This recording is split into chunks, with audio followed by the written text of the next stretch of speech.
Grosse semaine sur les marchés financiers d'un point de vue macroéconomique. Reste bien jusqu'à la fin de la vidéo parce que je t'explique tout ça en détail. Au menu de cette semaine, on a la guerre commerciale entre les États-Unis et l'Europe. On a également l'inflation qui est le sujet majeur de cette semaine. Et on commence également les publications de résultats d'entreprises pour le deuxième trimestre. Donc autant dire qu'on a un gros cocktail cette semaine qui peuvent fortement impacter les marchés financiers. J'explique tout ça bien sûr en détail comme toujours. Alors, on commence ici. Tu n'as pas pu passer à côté de cette news si tu suis les marchés financiers. Mais on a Donald Trump qui a annoncé une surtaxe de 30% en ce qui concerne les tarifs douaniers pour l'Union européenne. Pourquoi il fait cela? Parce qu'il juge qu'il y a un déséquilibre dans les échanges commerciaux avec l'Europe. Et donc, forcément, il veut retrouver cet équilibre dans cette balance commerciale entre États-Unis et Europe. Et donc, pour lui, il juge que l'équilibre est à 30% de surtaxe. Bien sûr, c'est très mal accueilli du côté européen et on juge cette surtaxe des tarifs douaniers absolument prohibitive.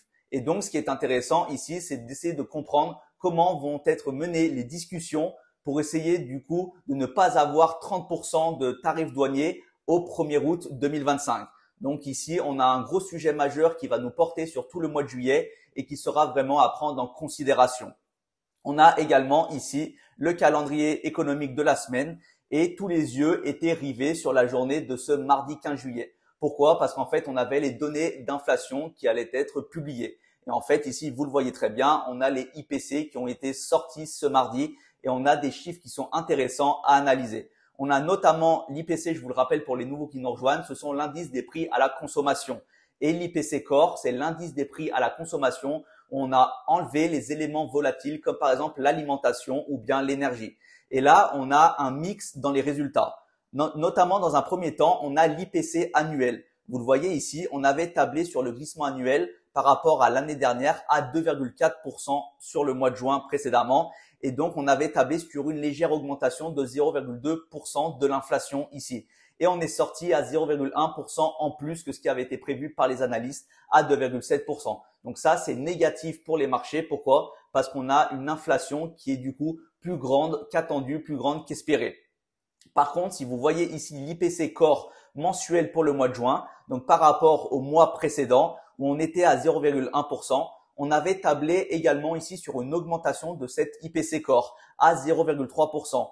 Et en fait, on a eu entre guillemets simplement 0,1% d'augmentation en plus pour arriver sur 0,2%. Donc là, ce qu'il faut retenir, c'est qu'on est vraiment entre guillemets négatif sur un glissement annuel.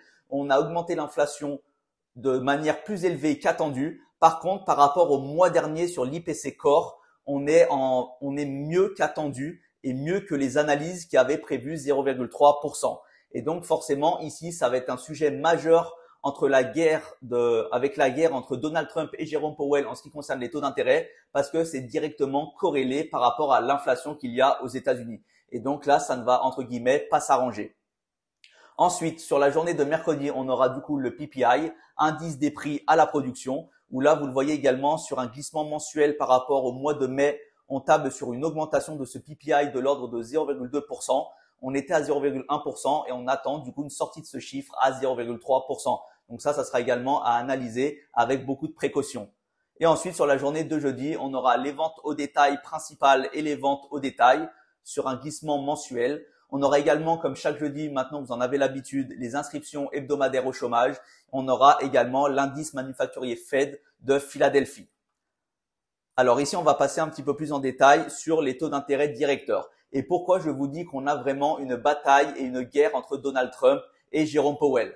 En fait, Donald Trump, pour la santé de l'économie américaine, veut absolument forcer Jérôme Powell à baisser les taux d'intérêt de manière agressive et d'avoir plusieurs baisses de taux d'ici la fin d'année 2025.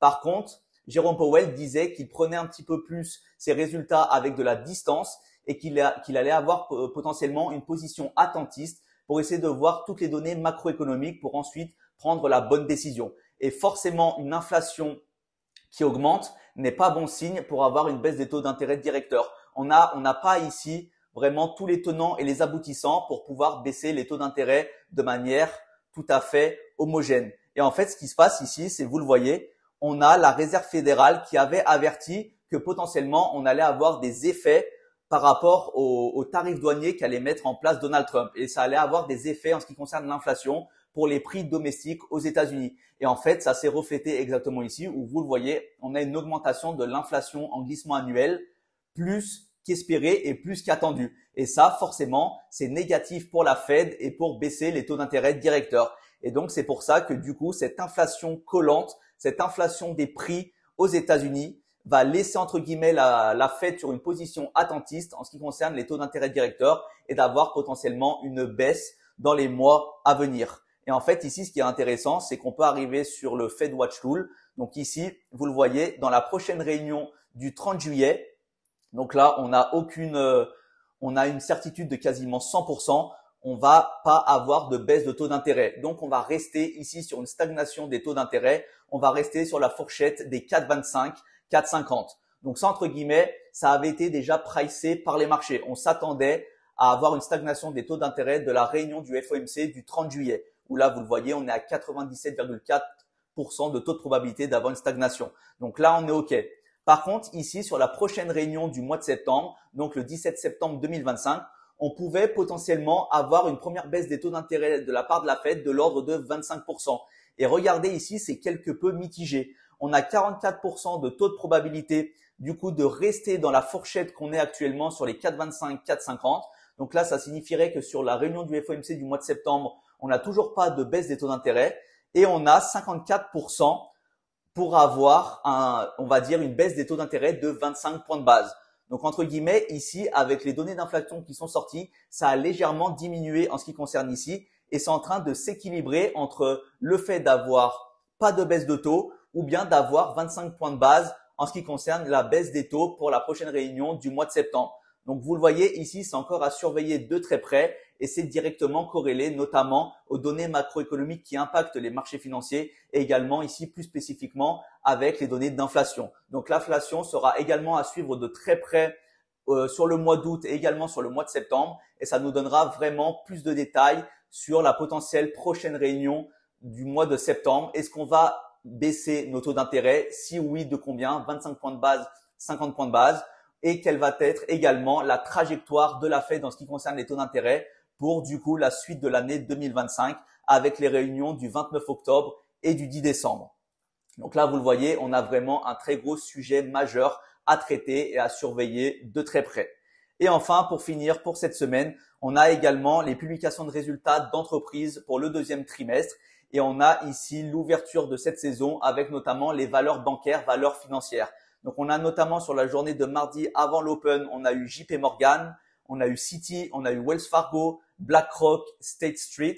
Donc, ce sont vraiment des grosses institutions financières aux États-Unis.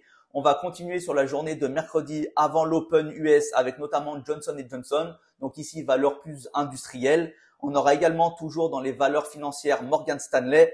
Ensuite, on aura par exemple United après la clôture de la session US américaine. Donc là, on est sur une compagnie aérienne. Sur la journée de jeudi, on continue également dans le côté industriel pharmaceutique avec par exemple PepsiCo. On a également Abbott, on a Netflix, Interactive Brokers, etc. Et enfin, on finit sur la journée de vendredi avec 3M, qui est une des très grosses entreprises américaines en ce qui concerne le côté industriel. Donc, vous voyez ici, on commence vraiment les publications de résultats. On est un petit peu sur pas mal de secteurs qui sont divers et variés, comme la pharmaceutique, comme l'industriel, comme les financières et les valeurs bancaires. Et donc ça, forcément, ça peut impacter les marchés financiers américains, notamment le Nasdaq, le SP500 et les valeurs industrielles, du coup, impactent plus fortement le Dow Jones. Donc, en tout cas, ici, j'espère que c'était clair pour vous, que vous avez vraiment une vision globale de ce qui nous attend cette semaine et quels sont les sujets majeurs à surveiller en tant que trader sur les marchés. Donc, merci à vous d'avoir suivi cette vidéo. N'hésitez pas à liker, à la commenter et à la partager. Et si jamais vous avez des questions, comme toujours, vous avez la barre de commentaires et j'y répondrai bien sûr avec plaisir. Je vous souhaite une très bonne semaine de trading et on se retrouvera très bientôt pour une nouvelle vidéo sur YouTube.